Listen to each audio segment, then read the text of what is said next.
Épisode 9. Spécial AESH.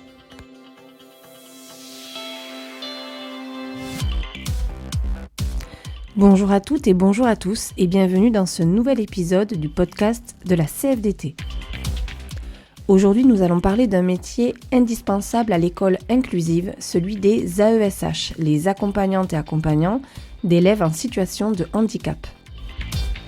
Ces personnels sont partout, dans nos écoles, nos collèges, nos lycées. Ils permettent chaque jour à des milliers d'élèves de suivre leur scolarité dans de bonnes conditions.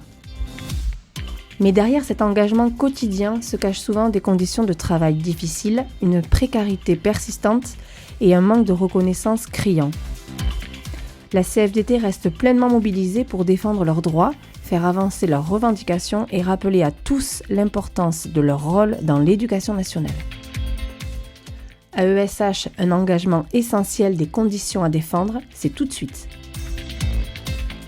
Nous allons commencer par parler du rôle essentiel des AESH dans l'école inclusive. L'école inclusive repose sur un principe simple, permettre à chaque élève, quelles que soient ses difficultés, d'apprendre et de grandir parmi les autres. Les AESH sont au cœur de ce projet. Ils accompagnent les élèves dans leurs apprentissages, les aident à développer leur autonomie et soutiennent les équipes éducatives au quotidien. Leur présence favorise la réussite des élèves et contribue à la cohésion de la communauté éducative. Pourtant, ce rôle fondamental n'est pas reconnu à la hauteur de son importance. Pour faire un petit point historique, c'est avec la loi du 11 février 2005 pour l'égalité des droits et des chances, la participation et la citoyenneté des personnes en situation de handicap que l'on passe de l'intégration à l'inclusion et que la scolarité des élèves en situation de handicap est donc rendue possible grâce au recrutement d'assistants de vie scolaire, que l'on appelait AVS et dont la création du métier remonte à 1983. Ce métier d'AVS a vu son nom changer en 2014 pour devenir AESH, accompagnant d'élèves en situation de handicap, et qui permet aux élèves en situation de handicap de bénéficier d'un soutien aux apprentissages au sein de l'école.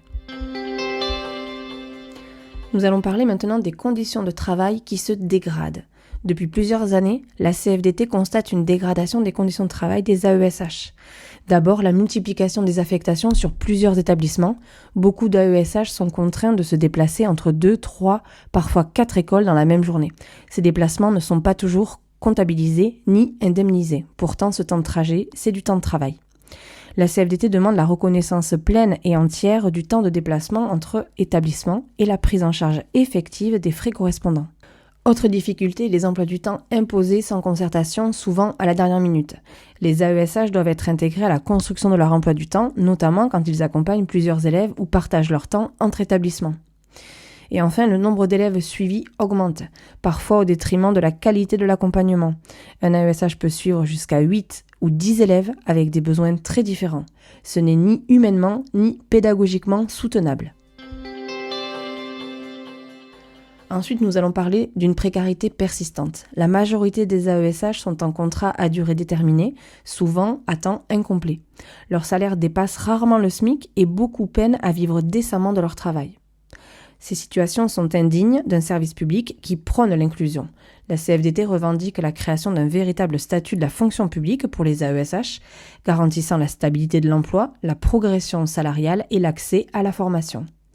Parce qu'accompagner un élève en situation de handicap, ce n'est pas un petit job, c'est un vrai métier exigeant qui demande des compétences, de la patience et un engagement profond.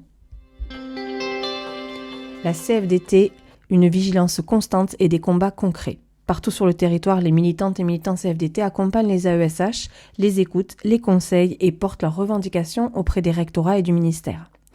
Les combats en cours sont clairs. Reconnaissance du temps de déplacement entre établissements. Intégration systématique aux réunions d'équipe et au temps institutionnel. Encadrement du nombre d'élèves suivis. Amélioration des rémunérations et de la formation. Et à terme, un vrai statut dans la fonction publique. Des négociations sont en cours et la CFDT reste déterminée à obtenir des avancées concrètes pour ces personnels essentiels. Mais c'est une reconnaissance à construire collectivement. L'école inclusive ne peut fonctionner que si tous les acteurs sont reconnus et respectés. Les AESH doivent avoir leur place à part entière dans les équipes éducatives. Cela passe par la reconnaissance de leur travail, mais aussi par la valorisation de leurs paroles. À la CFDT, nous savons que c'est en construisant collectivement que nous pouvons faire avancer les droits de tous. Alors adhérer, c'est important. C'est construire un collectif, c'est être audible et c'est ensemble que nous ferons bouger les lignes.